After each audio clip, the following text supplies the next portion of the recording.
All right, starting at the Jiu Jitsu Company in Old City, Philadelphia, 31 South 2nd Street. I'm going to be riding my skateboard up to Reading Terminal Market, which is on 12th and Filbert. So,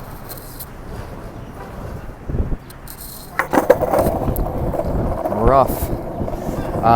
So I thought, I'm addicted to these walking tour videos where, people, it's like you see 45-minute videos, sometimes a couple hours of people just walking through like Tokyo or Cambodia or, I don't know, wherever really.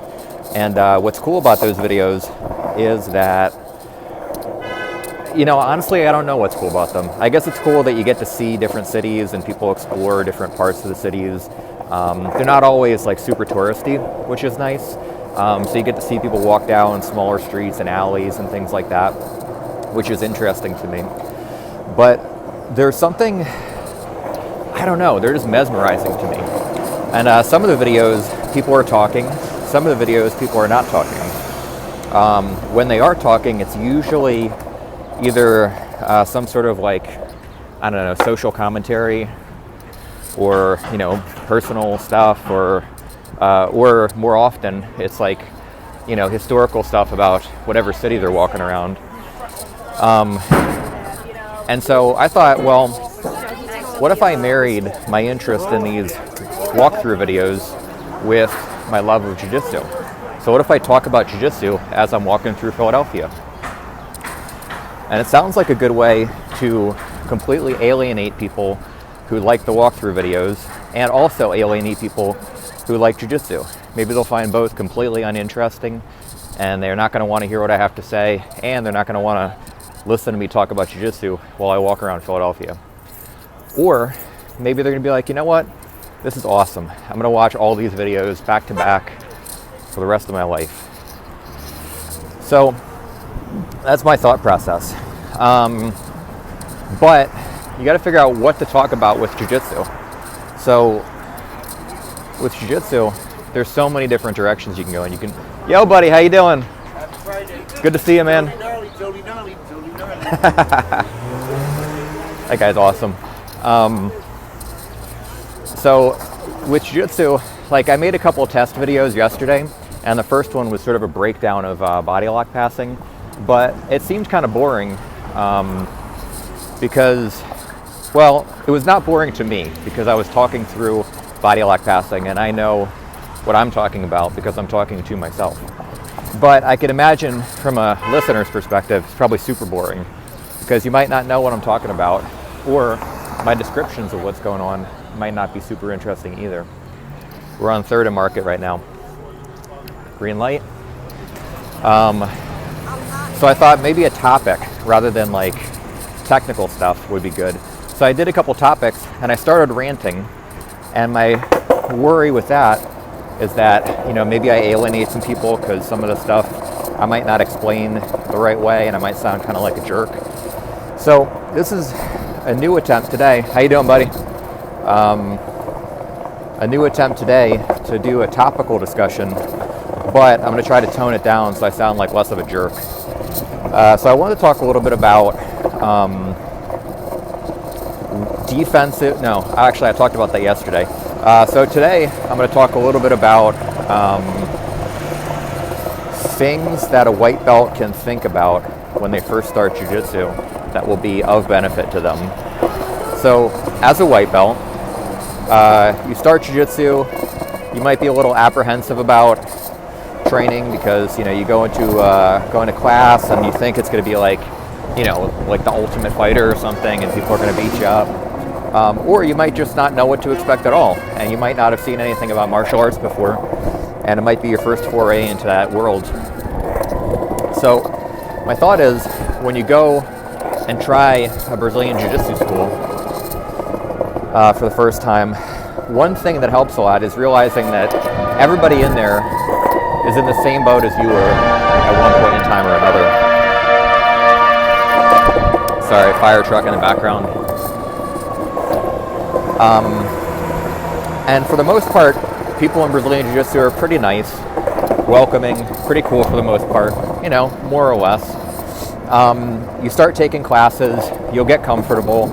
All the stuff that seems strange and foreign and weird and maybe gross won't feel like that after a while.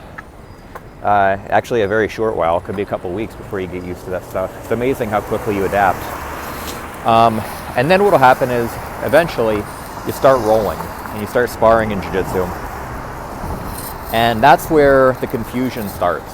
So you start rolling, and what happens at first is there's this like whirlwind of activity where a bunch of stuff's happening, you're not really sure what's going on, feet are flying over the place, arms are flying over the place, and then eventually you get caught in something and your arm hurts and you have to tap.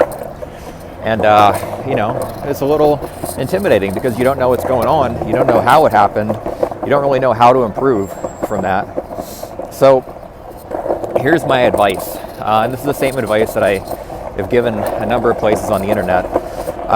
In the beginning, when you first start rolling, it's a good idea to try to find one jiu-jitsu technique, one high percentage technique, meaning something that works for a variety of different body types, has a high rate of success, and has worked for a long period of time.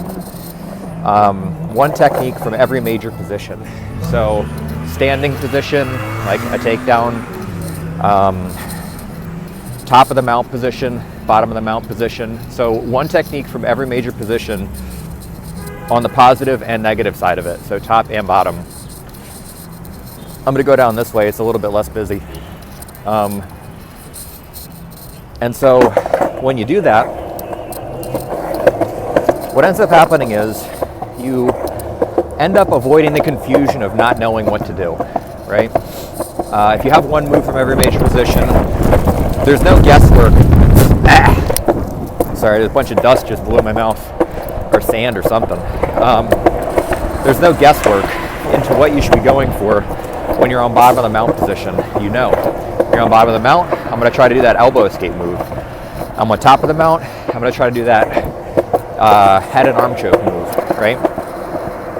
And then the other kind of confusion it avoids is the confusion of knowing too many moves. So when you go to class, you might learn 3 or 4 different submissions from top of the mount position, and you might not be sure which one to go for. You have too many options.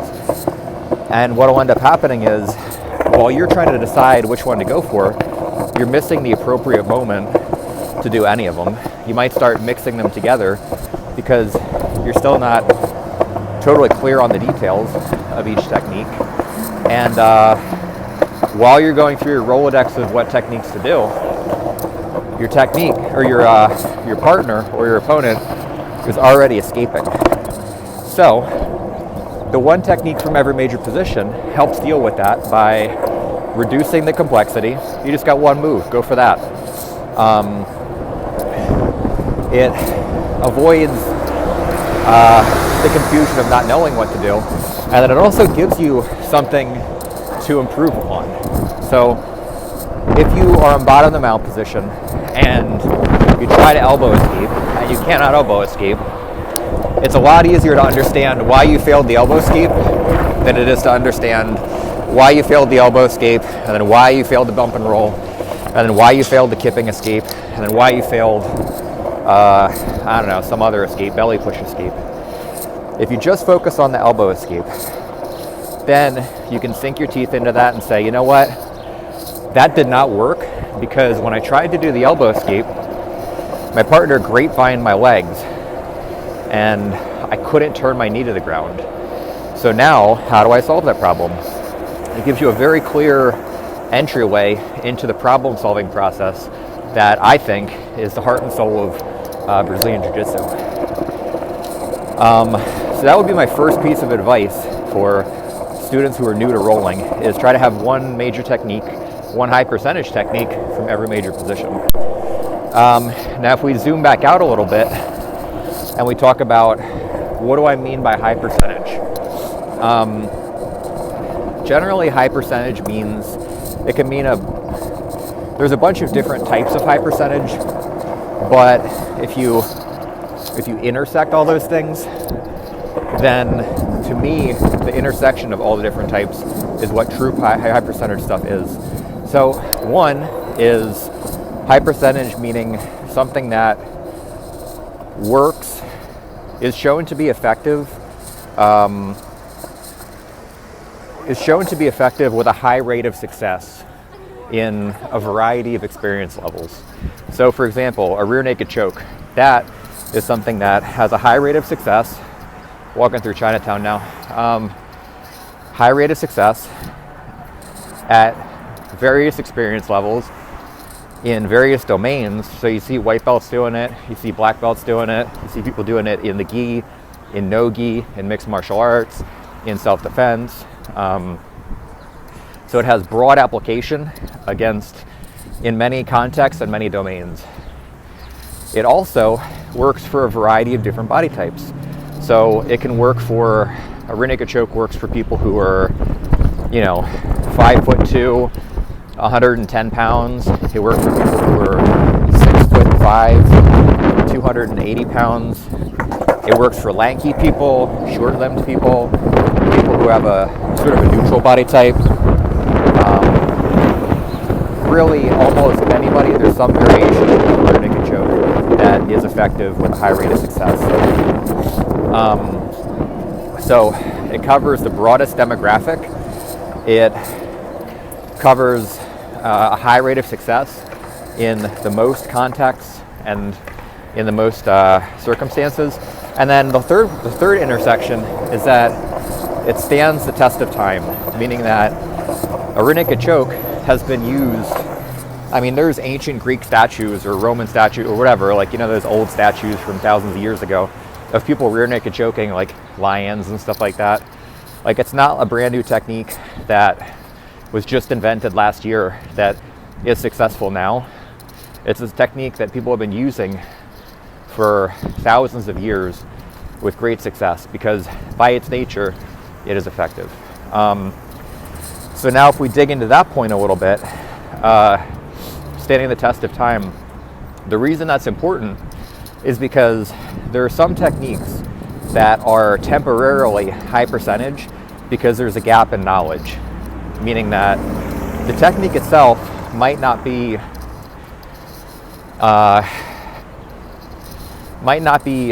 as sound as other techniques on a technical, strategic, tactical, or even a philosophical level, but it might be a surprise, something that people are really unprepared for and don't know how to deal with. And that's why it might be enormously successful, because people are not prepared for it and they don't know how to deal with it yet. Longevity in a technique, for example, the rear naked choke, is valuable because everybody in Jiu-Jitsu knows what the rear naked choke is. Many people in Jiu-Jitsu, I think the majority of people who have over a year of experience in Brazilian Jiu-Jitsu and in many other grappling martial arts, have some sense of how to defend a rear naked choke. And it is still a high percentage technique, and it still has been for many, many years. So if a technique can stand the test of time, despite people being aware of the technique, understanding the technique at a high level, and understanding how to stop it, and it still works for a broad majority of people in a broad majority of contexts, then that is a true high percentage technique that crosses all those domains. I'm closing in on Reading Terminal Market right now, so I'm going to start to wind this down a little bit. I might do another one after I leave. I don't know. It depends on if I go skate or not. But anyway, those are just some random thoughts. Got about 15 minutes of video. Skated from Old City through past Independence Hall, up through Chinatown, and here we are at Reading Terminal Market. You know what? I'll keep on talking for a couple minutes while I go into Reading Terminal Market, because I'm not sure what I'm going to eat yet, and I figure you guys probably aren't super bored of me yet, and you probably want to see what Reading Terminal Market looks like if you haven't been here before. Thank you, buddy. Pretty packed today, a lot of people. So anyway, those are my thoughts on high percentage. And so Oh, so if we go back to the original point, if we're talking about advice for brand new people who are new to rolling, when you pick a technique, you want to try to make sure that your technique from every major position fits that high percentage criteria. And the reason for that is because not only will you have a huge database of video footage and experience to draw from when you're trying to improve your technique, but you can rest assured that there's a lot of people who've made that technique before you work. And so when you fail at the technique, it's kind of reassuring to realize that you're failing the technique isn't a problem with the technique. It's probably a problem with your execution, your knowledge, and a discrepancy between your experience level doing the technique versus other people's experience level defending the technique. So that's the rationale for finding that. How do you find out high percentage techniques that you can try? The best place you can look is by talking to your instructors and then your training partners. Also the internet, if those sources aren't available to you, the internet forums like Reddit, RBGJ, and places like that are usually pretty good sources of information to, ask the collective, at least the internet visible part of the Brazilian Jiu-Jitsu community, what is high percentage and what is not.